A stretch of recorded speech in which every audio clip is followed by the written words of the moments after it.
விருதாச்சலம் தொகுதியினுடைய பத்திரிகையாளர்களையும் எங்கள் கடலூர் மாவட்ட நிர்வாகிகளையும் சந்திக்கிறதுல மகிழ்ச்சி. அனைவருக்கும் இனிய புத்தாண்டு நல்வாழ்த்துக்களை முதல்ல நான் தெரிவிச்சுக்கிறேன். இன்னைக்கு மாநாட்டு திடல்ல நிற்கிறோம். இன்னும் 3 days to go. இன்னும் 9ஆம் தேதி காலையில் இருந்து எல்லா தொண்டர்கள் தமிழகம் முழுவதும் இருந்து இந்த இடத்துக்கு வர ஆரம்பிச்சிருவாங்க. ஸோ எப்படி பணிகள் நடந்துகிட்டு இருக்கு அப்படின்றத ஆய்வு செய்வதற்காக வந்திருக்கிறோம். ஆல்மோஸ்ட் இப்போ இந்த செட்டு போடுற கன்னியப்பன் மற்றும் சவுண்ட் அண்ட் ஆடியோ லைட் அவங்க சுரேஷ் எல்லாத்தையும் பேசணும். இன்னும் நாளை 2 நாள் கூட கம்ப்ளீட் பண்ணி 8th மார்னிங் ஹேண்ட் ஓவர் பண்ணிடுவோம் அப்படின்னு சொல்லிட்டாங்க. ஸோ மகிழ்ச்சி. கேப்டன் அவருடைய பிளெஸ்ஸிங்கோட நடக்க இருக்கின்ற மக்கள் உரிமை மீட்பு மாநாடு 2.0 கடலூரிலே மிக ஒரு எழுச்சியான ஒரு மாநாடாக, ஒரு பிரம்மாண்டமான மாநாடாக, அனைவராலும் வரவேற்கக்கூடிய ஒரு மாநாடாக நிச்சயம் இருக்கும் என்பதில் எந்த மாற்று கருத்தும் இல்லை. இதை தொடர்ந்து அமைய இருக்கின்ற 2026 தேர்தலுக்கு பின் தமிழ்நாட்டுக்கும் தமிழக மக்களுக்கும் நிச்சயமாக நல்ல விஷயங்கள் நடக்கும். ஒளிமயமான ஒரு எதிர்காலம் நிச்சயம் அமையும். நல்ல ஒரு மாற்றம் வரும் என்பதில் எங்களுக்கு எந்த மாற்று கருத்துமே இல்லை.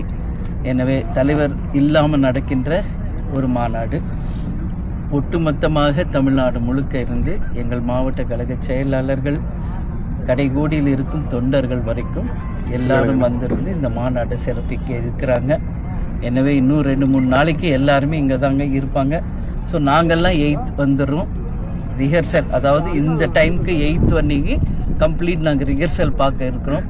வித் லைட், சவுண்டு, அப்புறம் விஷுவல், அதே மாதிரி எல்லா செட்டெல்லாம் முடித்து கம்ப்ளீட் பண்ணி ஒரு ரிஹர்சல் இருக்குது. ஸோ 9th மார்னிங்லேருந்து மாநாட்டுக்கான பணிகள் தொடங்கி இருக்கிறோம் என்பதை தெரிவிச்சுக்கிறேன். மேடம், மாநாட்டில் கூட்டணி குறித்த அறிவிப்பில் ஏதாவது வெளியே வாய்ப்பு இருக்கா?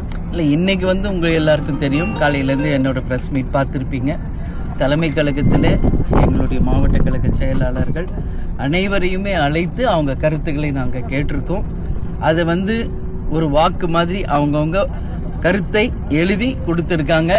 ஒவ்வொரு தனி நபரும் அவங்கவுங்க கருத்துக்களை அவங்க ஜனநாயக ரீதியாக அவங்களுக்கான உரிமையோடு அந்த மாவட்டத்தின் பிரதிநிதிகளாக இருந்து அதை எழுதி கொடுத்துருக்காங்க. அது ஓட்டு போடுற மாதிரி நம்ம பாக்ஸில் போட்டிருக்காங்க. அதை நாளை இல்லை நாளை மறுநாள் பிரித்து பார்த்துட்டு 9ஆம் தேதி மாநாடுக்கு வரும்பொழுது எங்கள் ஒட்டுமொத்த மாவட்ட கழக செயலாளர்கள் மூலமாக தமிழ்நாடு முழுக்க இருக்கும் நிர்வாகிகள் தொண்டர்களுடைய எதிர்பார்ப்பு என்ன, எப்படி நம்ம கூட்டணி அமைக்கணும் அப்படிங்கிறதுக்கான எல்லா கருத்துகளும் அதில் இருக்குது. அதை நிச்சயமாக நான் மாநாடு திடலில் சொல்வேன். மாநாட்டில் எவ்வளோ பேர் பங்கேற்பாங்க எதிர்பார்ப்பு மேடம்? அங்கே நிறைய ஒரு பெரிய அளவு, ஏன்னா கேப்டனுடைய கட்சி கேப்டன் மாநாடுன்னா என்னன்றது இன்னைக்கு உலகமே தெரிஞ்ச ஒரு விஷயம். இதுவரைக்கும் தமிழ்நாட்டில் இதுவரைக்கும் நடந்த அத்தனை மாநாடுகளிலும் மதுரையில் நடந்த மாநாடு தான் இன்னைக்கு வரைக்கும் சரித்திரம். அதுக்கு அடுத்து நடந்த பல்வேறு மாநாடுகள், இளைஞரணி மாநாடு, மகளிர் மாநாடு, அதே போல சேலத்தில் நடந்த மாநாடு, விழுப்புரத்தில் நடந்த மாநாடு, நான் ஒவ்வொன்றா சொல்லிகிட்டே போகலாம். கேப்டன் இருந்த இந்த கட்சி ஆரம்பித்து 20 வருஷம் நாங்கள் நடத்திய மாநாடுகள் அத்தனையுமே தானா சேர்ந்த கூட்டம். அதுதான் அங்கே முக்கியம். தலைவர் இந்த தேதி இங்கே மாநாடு அப்படின்னு சொல்லுவார். அவங்கவுங்க வண்டி வச்சு அவங்கவுங்க சோறு கட்டி அவங்கவுங்க சேர்ற ஒரு மாநாடு, அதுதான் தேமுதிகவின் மாநாடு என்பதை நான் பெருமையோட இந்த நேரத்தில் கொஞ்சம் பொறுமையா இருங்க. நானே சொல்றேன், விருதாச்சலம் தொகுதி எப்பவுமே எங்க தொகுதியால எந்த மாற்று கருத்து இல்லை. கேப்டனுக்கும் தேசிய முற்போக்கு திராவிட கழகத்துக்கும் முதல் வெற்றியை கொடுத்த தொகுதி விருதாச்சலம். இந்த கடலூர் மாவட்டம் விருதகிரீஸ்வரர் அருளால், விருதாம்பிகை அருளால் ஒரு மகத்தான வெற்றியை கொடுத்த தொகுதி. என்றைக்கும் எங்களுடைய நெஞ்சிலிருந்து அகலாத ஒரு தொகுதி. அதனால தான் அந்த சிறப்பு இந்த வாட்டி கடலூர் மாவட்டத்திற்கு அந்த மாநாடுக்கான அந்த சிறப்பு இன்னைக்கு வந்திருக்கு.